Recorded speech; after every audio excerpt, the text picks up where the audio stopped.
Hey everyone, this is Ben, and thank you for joining us on this episode. Well, today we are going to be talking about electrical bicycles, or e-bikes as we all know them by their names. But there are many e-bikes out there, and various brands, types, models, and they can range anywhere from several $100s to several $1,000s. But today we are going to be talking about some budget-friendly e-bikes. So this e-bike here is made by DYU, and this is the C3 model. Now, this is a budget-friendly bike, and DYU did send me this bicycle for me to review and test. Now, by the end of this video, I should be able to give you enough info, pros and cons, whether this model or this brand will be the right bicycle for you. Now, let me tell you, it is a budget-friendly bicycle, but let's go in the garage and let's dig in a little bit deeper, and let me give you some information on this bicycle.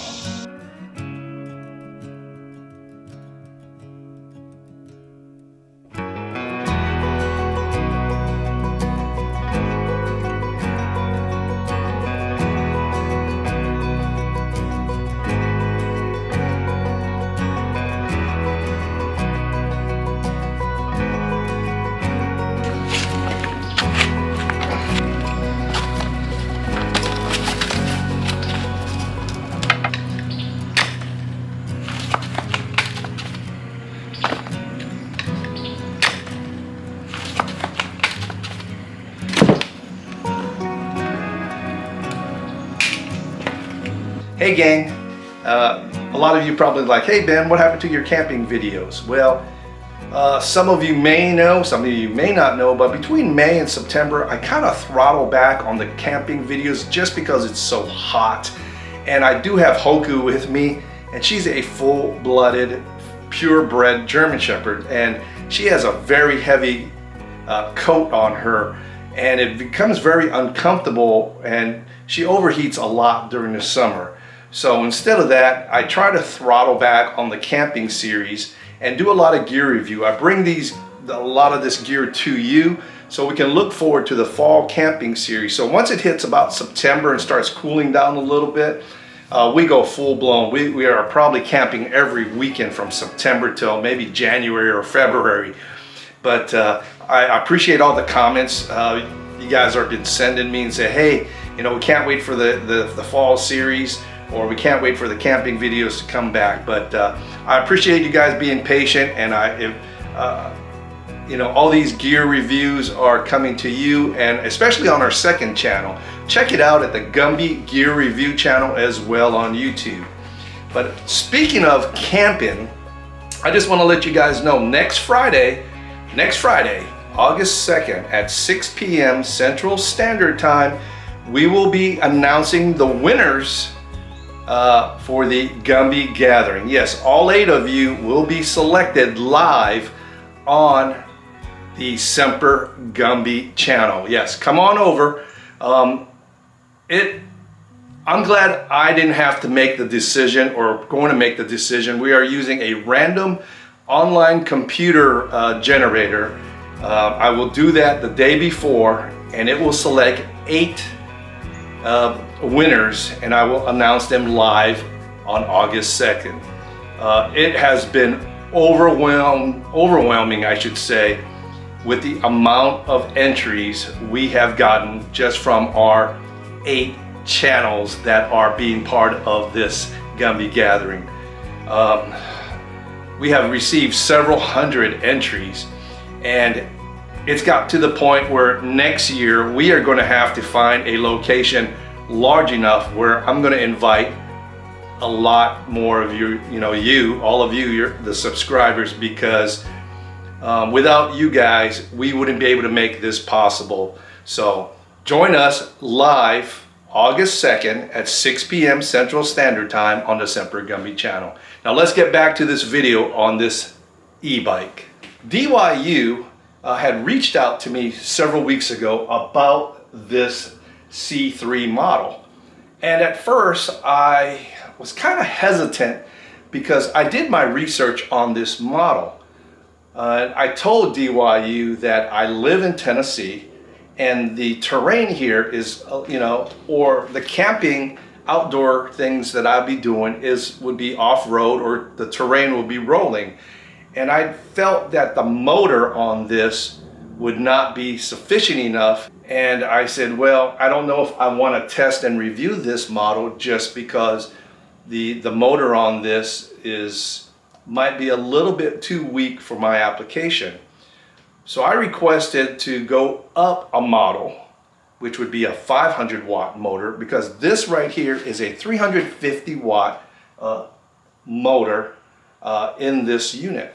Well, they wrote back and said, we are promoting the C3. We want you to test it and just let us know what your thoughts and, So I'm going to give my honest opinion to all of you whether this model would be good for you and what I think of the overall test and review on this model. Now, when I went to the website, I originally wanted the 26-inch wheel with the 500 watt motor. Now, I do have another brand of e-bike that has a 750 watt motor, but that bike weighs about 80 pounds and it's not foldable and it's very heavy, it's very bulky, but that thing does about 20 miles an hour on top of my 180 pound body weight. So when they asked me to test this one out, this here has a 350 watt motor. So I was kind of hesitant. My electric scooter has a 350 watt motor and that thing does 18 miles an hour. So eventually I agreed, they did send this to me, and the pro of this, it came within like 4 days, and I was really impressed of how fast shipping this thing came. Well, when they classify this as a folding bicycle. Now, when I think of a folding bicycle, like I had an electric bike about 2 years ago, a folding bicycle to me, that when you pull the pin in the middle, that the bicycle can fold in half and you can store it in. Now, all the e-bikes that I know of, that the seat posts can be removed and the front of the handlebars can fold down. So I would say most or even all of the folding bikes have that option. So when it said it was a folding bike, I'm thinking, hey, I can fold it up and put it in the back of the van, or I can fold it in half, but this does not fold in half. So when you're looking at it, as you're reading it as a folding bike, the bike does not fold in half. So that's something to think about. Now, it did come with a bicycle rack. A lot of the other bicycle companies, either you would have to purchase this rack separate, so that would be a con. You can stack stuff on here. Now, the C3 weighs 44 pounds, and they said that the max capacity of this bicycle is 250 pounds. Now, if you're not familiar with pedal assist is basically different levels that you can change on different terrains, or grade percentages, where the motor will assist you with different power settings to go up a hill or to increase speed. This model, the C3, does not have any power assist at all. In fact, it is a single speed, like a fixed gear bicycle that only has one speed. It does have a freewheel, but one speed, and there is no gear shifting to help you adjust the gear ratios. So I found that pretty weird as well. So when I took it out and I went up a slight incline,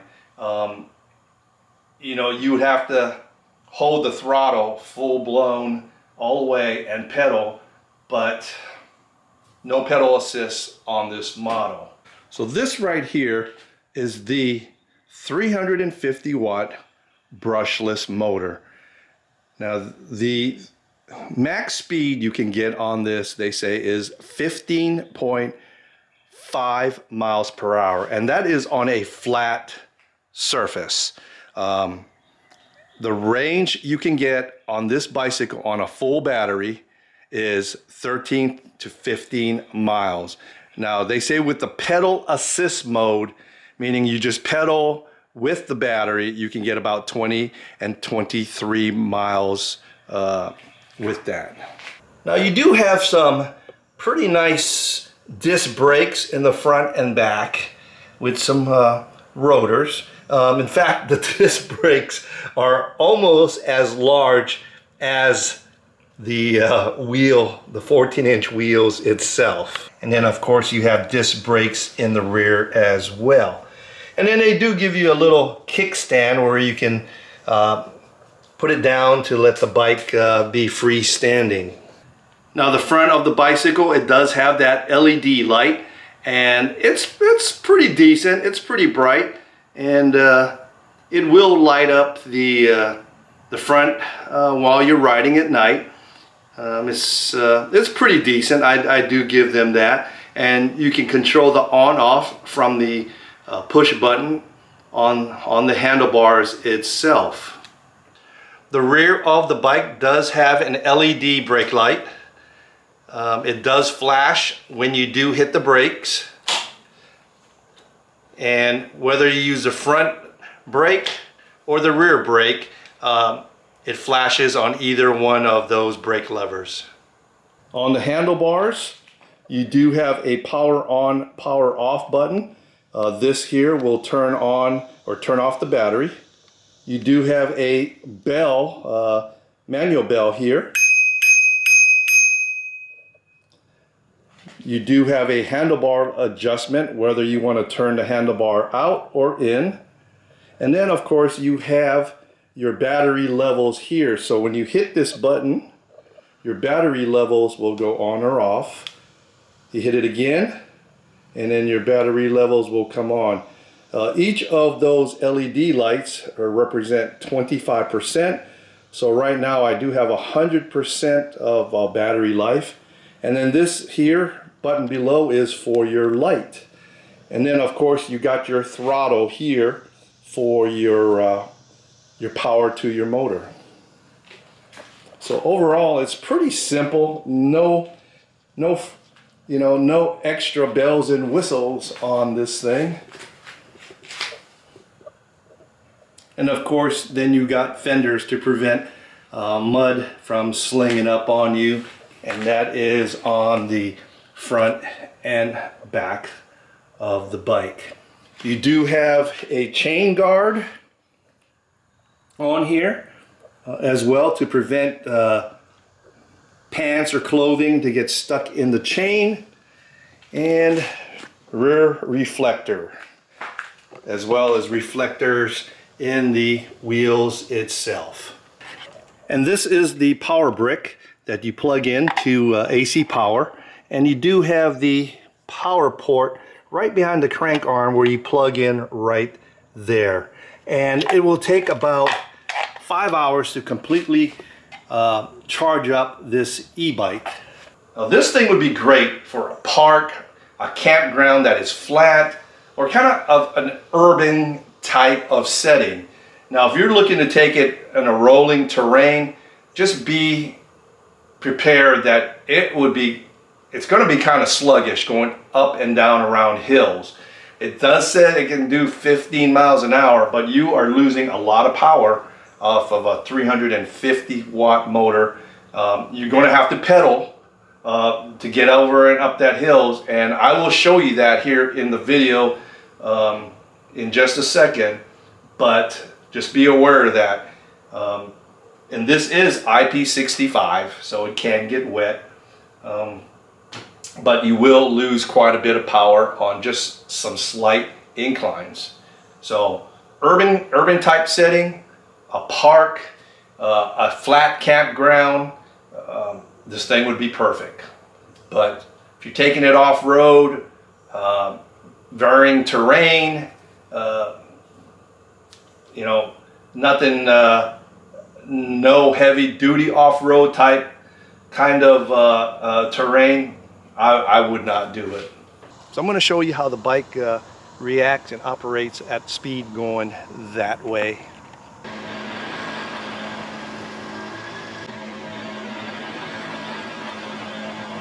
So I apologize about the background noise, because every time I decide to film, there's always some background noise.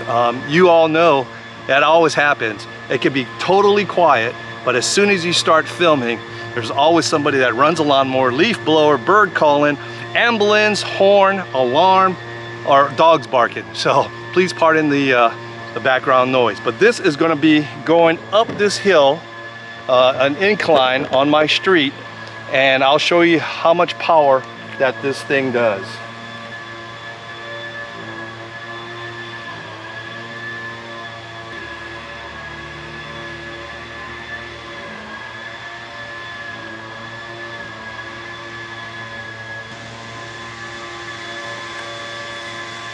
So as you could see, I had the throttle at full power, and I even had to pedal up this little incline, which is only about 2%, not steep at all. So the 350 watt motor isn't powerful enough to go up that hill, but on a flat surface, it's fine. So what are my thoughts on the DYU C3? Well, if you live in an urban area that is flat with no hills, flat terrain, or you're just using it to go cruise around in a city park with concrete, or if you want the kids to just tool around the neighborhood on flat areas where there's nice roads, and you're looking for just nice terrain to go, or even at an event, I say go ahead and get it. And if you're looking to use this model to go off-road at the campsite that has rolling terrain, or you're looking to go using it to go somewhere in the outdoors that you will not like it because of the power, the lack of power and the efficiency of this thing. Like I said, it's $300. You might want to look at the higher models that they've got from this. And like I said, it's great if it's flat, if you're just rolling around the parks or anything. This is perfect. So I hope I was able to give you enough info for you to make the decision whether this model is right for you. For me, I probably would go up a couple models with the 500 or even the 750 watt motor, because this would not be what I need to use it for if I go camping or go out in the outdoors. If you made it this far in the video, I appreciate you watching. If it's your first time, go ahead and hit the subscribe, like, and comment, and then that bell notification, and then hit all notifications, and then you'll be notified of all the videos that I post. So until the next time, this is Semper Gumbie.